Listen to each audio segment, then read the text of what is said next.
यार जब से मैं पाकिस्तान से यूके आया हूं ना, तब से मुझे ये मुल्क अजीब सा ट्रीट कर रहा है। इतना टू द पॉइंट मुल्क है ना यूके, इतना डिसअपॉइंट हुआ हूं। अब सुनना हुआ क्या, अब मेरे ना चूल्हा खराब हो गया जरा।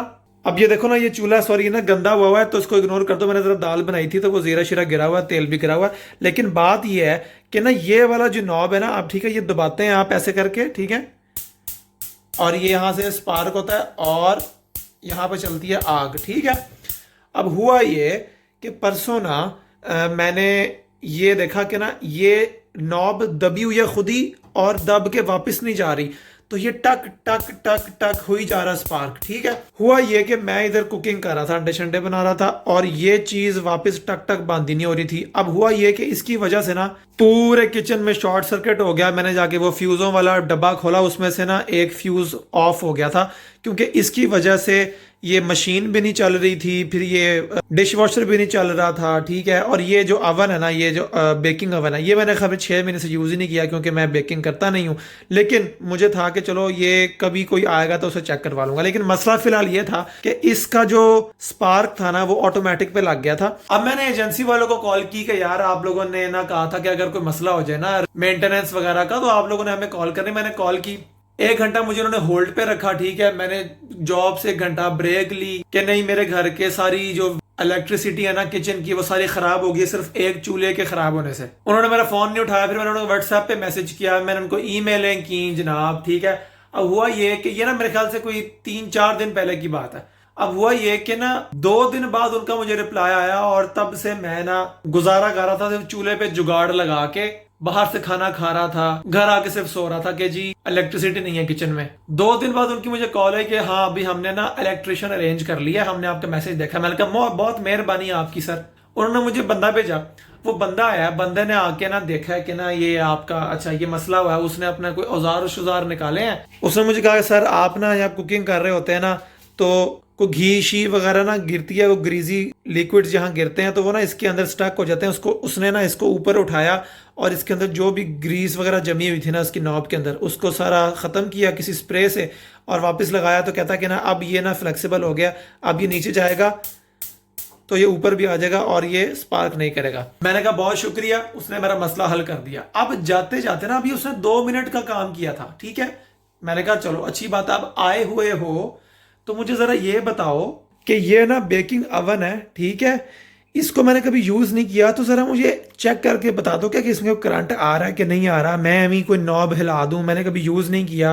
मैंने कहा चलो मैं भी यूज करूंगा, लेकिन चूंकि तुम आए हुए हो, तुमने इस चूल्हे को ठीक किया है, तो तुम जरा 2 सेंटीमीटर नीचे जाके इसको खोल के इसकी नॉब्स वगैरह चेक करके मुझे बता सकते हो कि क्या ये भी काम कर रहा है कि नहीं। या तो मुझे आगे से वो इलेक्ट्रिशियन कहता है कि listen I only got paid for this चूल्हे वाली नॉब, ठीक है, जिस जो फंसा हुआ था स्पार्क आपका। If you want me to look at or even open the baking oven just beneath this chula, you need to call the agency again, go through the whole process of application, make an appointment, and the agency will tell me कि भाई अब तुम जाओ, अब एक और मसला open हुआ है उनके घर पे, अब वो देखे। मैंने कहा मेरी बात सुनो, ये पहले 3 दिन बाद उन्होंने रिप्लाई किया है सिर्फ एक छोटे से मसले को एड्रेस करने के लिए। तुम चाहते हो मैं प्रॉपर एप्लीकेशन लिखूं, 3 दिन ख्वार हूं, छुट्टी लूं, जलील हूं। तुम आए ही हुए हो तो मरो देख लो नीचे, छोटा सा नीचे ही देखना है बस बेकिंग अवन। कहता नहीं सर ये काम ही अलग है, मुझे इसके पैसे नहीं मिल रहे, इसलिए मैं ये इस ट्रिप में नहीं कर सकता, आपको अलग ट्रिप बुक कराना पड़ेगा। मैंने कहा यार हद हो गई यार, इतना एटीट्यूड यार। इलेक्ट्रिशियन हो तो चूल्हा भी तुमने ही देखना है, ओवन भी तुम देख लो, 1 सेकंड नहीं लगना, तुम्हें सिर्फ खोल के चेक करना है और मुझे तसल्ली देनी कि सर चल रहा है, आप यूज कर सकते हैं। वो इतना अकड़ गया मेरे सामने, मुझे इतना बुरा लगा। मैंने कहा यार मैंने क्या रिश्ता मांग लिया तुम्हारे घर से, मतलब मैंने सिर्फ यही मांगा तुमसे कि तुम खोल के देख लो, तुमसे लिटरली तुम्हारे 10 सेकंड और लगने हैं और मैं तुम्हें चाय बना के दे देता हूँ, ठंडा पानी बना के देता हूँ। हमारे पाकिस्तान के अंदर कोई प्लम्बर घर पे आ जाता था ना, उसको हमने बुलाया सिर्फ एक टूटी ठीक करने के लिए होता था, लेकिन पूरे घर की टूटियां उसे ठीक करवा लेते थे, एमी चाय पिला के, पानी पिला के, साथ उसको बिस्कुट बुस्कुट खिला के। और जब वो जा रहा होता था उससे कहते थे सब्जी भी सामने से लेके दे जो, क्योंकि बच्चे भी स्कूल से नहीं आए तो अम्मी को वो सब्जी भी ला के दे देता था। एक दफा हमारा यूपीएस खराब हो गया, तो अब शायद हमने किसी को बुलाया उसको ठीक करवाने के लिए, तो उसने यूपीएस को देखा उसने हमारे बाकी 2-3 स्विच भी ठीक कर दिए, क्योंकि हमने उसको कहा यार ये भी खराब है, ये भी खराब है। तो तुम आए हुए हो तो चेक कर लो, तुमने दोबारा जो आना बार बार,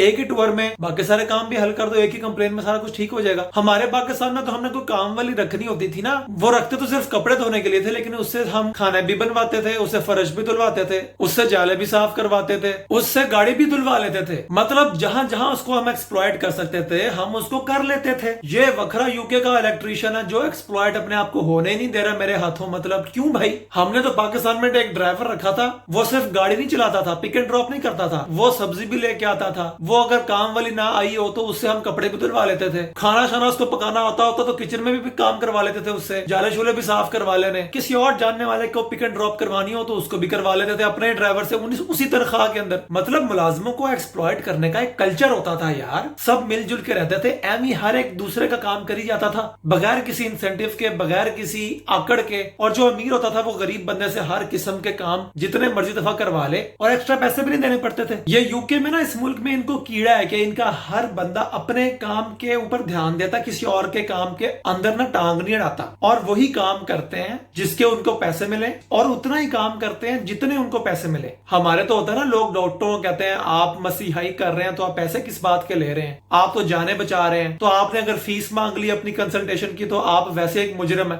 आप तो इमाम मस्जिद है, आपको तो पेट लगा ही नहीं हुआ, आपने कैसे कह दिया कि मेरे पे घर पे नीड्स है, मेरे बीवी बच्चे हैं, मुझे भी पैसे चाहिए, मुझे तनख्वाह अच्छी चाहिए। आप अल्लाह के नाम पे अजाने दें, आप जमात कराएं, हमें अपनी नीड्स ना बताएं। आप तो सिंगर हैं, आप तो डांसर हैं, आप तो कॉमेडियन हैं, आप तो मरासी हैं, आप तो गिटारिस्ट हैं, आप मरासी हैं, आप तो एक्टर हैं, आप तो मरासी हैं, आपने हमारे शो पे आगे लोगों को हंसाना ही है, एंटरटेन ही करना है, एंटरटेनर है आप, आपको पैसे की क्या जरूरत है, आप वैसे आ जाए। हम ना कॉज के लिए शो कर रहे हैं, चैरिटी के लिए, तो आप हमसे पैसे ना मांगे, वैसे फ्री में आके परफॉर्म कर लें। भाई इधर एक इलेक्ट्रीशियन कह रहा है कि मैंने चूल्हे से 2 सेंटीमीटर दूर अवन नहीं चेक करना क्योंकि मुझे उस चीज के लिए बुलाया नहीं गया। इतना ज्यादा प्रोफेशनलिज्म, इतना ज्यादा स्ट्रिक्ट रूल्स एंड वैल्यूज। मैं तो नहीं रह सकता इस मुल्क में, मुझे उस मुल्क में रहना है कि जहां पर मुल्क के इदारे भी किसी और इदारे के काम कर रहे हो। मतलब एक इदारा है वो मुल्क की सरहदें भी सेफ गार्ड कर रहा है, साथ सियासत भी चला रहा है, इलेक्शन भी करवा रहा है, परेड भी करवा रहा है, जहाज भी चला रहा है, जाने भी दे रहा है, पेट्रियोटिक गाने भी बना रहा है, टीवी पे ड्रामे भी बना रहा है। भाई हम हर फन मौला है भाई, हम हर चीज करना चाहते हैं और जितना एक्सप्लॉइट करना चाहते हैं अपनी अथॉरिटी को उतना करना चाहते हैं। मुझे इलेक्ट्रिशियन की कंप्लेन करनी पड़ेगी